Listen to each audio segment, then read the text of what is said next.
आप इस सूबे के साबिक सूबाई वजीर दाखिला रह चुके हैं। इस शहर का आज भी मसला रऊफ सिद्दीकी स्ट्रीट क्राइम है और मैं आपसे कहूं कि इस शहर में रमजान मुबारक यानी पहली रमजान से लेकर आज के दिन तक जितने घरों से लाशें उठे हैं उस सब की जिम्मेदारी मैं किसके कांधों पर डालूं, क्योंकि यहां रोजाना की बुनियाद पर हम रिपोर्ट करते करते थक गए हैं लेकिन कोई लाहे अमल तरतीब नहीं होता। हाँ, देखिए ये बड़ी अहम तरीन बात है जो आपने और अहम मौजू है।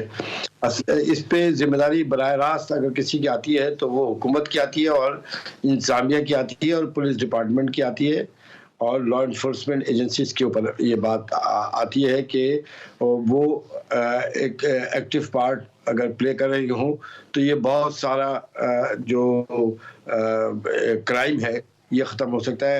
आपको मैं दिलचस्प बात एक बताऊं कि जब मैं वज़ीर दाखिला था तो पहला रमज़ान जब आया तो मुझे बताया गया कि रमज़ान क्राइम के नाम से एक टर्मिनोलॉजी इस्तेमाल होती थी जिसे मैंने पाबंदी लगाई। मैंने कहा यार ये कौन सा रमज़ान क्राइम है, या तो साल के 12 महीने क्राइम होता है, आप इतने मुक़द्दस महीने को इसके साथ नथी कर रहे हैं। नंबर एक। नंबर दो, ये मुमकिन ही नहीं है कि ह्यूमनली पॉसिबल नहीं है कि आप मैनुअली ये लॉ एंड ऑर्डर को मेंटेन कर सके। आपको जदीद टेक्नोलॉजी इस्तेमाल करनी बहुत ज़रूरी थी। अब तो बजट बेहद कई 100 गुना हमारे मुकाबले में बजट है।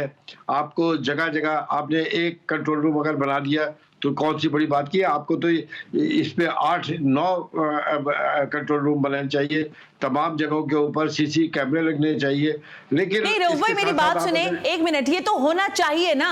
अब मुझे ये बताएं कि आप तो हुकूमत का हिस्सा बन गए हैं, आप कम से कम सूबाई हुकूमत को कुछ तो कहें, कुछ तो उनको प्रेशर दें कि आपके शहर, जिस शहर की आप नुमाइंदा जमात होने का दावेदार हैं, जहां से आप चले अब तो अब इलेक्टेड भी हो गए ना, 14-14, 18-18 एमएनएस भी आपके बन गए। इस शहर में लाशें उठाने के लिए तो लोग यहाँ आ जाते हैं कांधे देने के लिए, सियासी जमातें।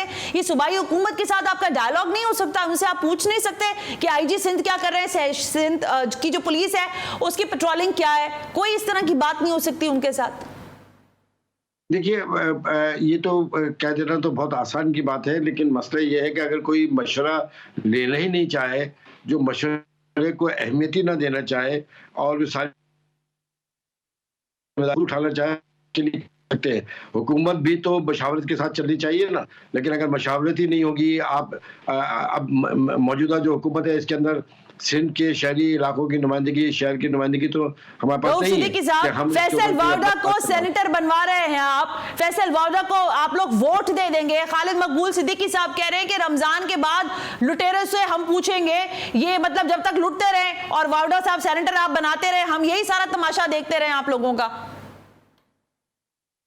हाँ, लेकिन इस मौजू पे तो खैर मैं क्या बात करूँ, लेकिन लॉ एंड ऑर्डर के ऊपर तो मैं आपसे बात कर सकता हूँ। देखिए ये कोई एक प्रोजेक्ट नहीं है कि आप लगा दें और इसको 10 साल एंजॉय करें। ये डे टू डे और आवरली बेसिस के ऊपर इसको मॉनिटर करने की ज़रूरत होती है। बड़ी अनथक और मेहनत का काम भी है और इसके साथ ये थैंकलेस भी है कि आप कितनी बेहतरीन काम कर रहे हैं और अचानक कहीं कोई एक वाक़या हो जाए तो उसके ऊपर एक हंगामा मच जाता है।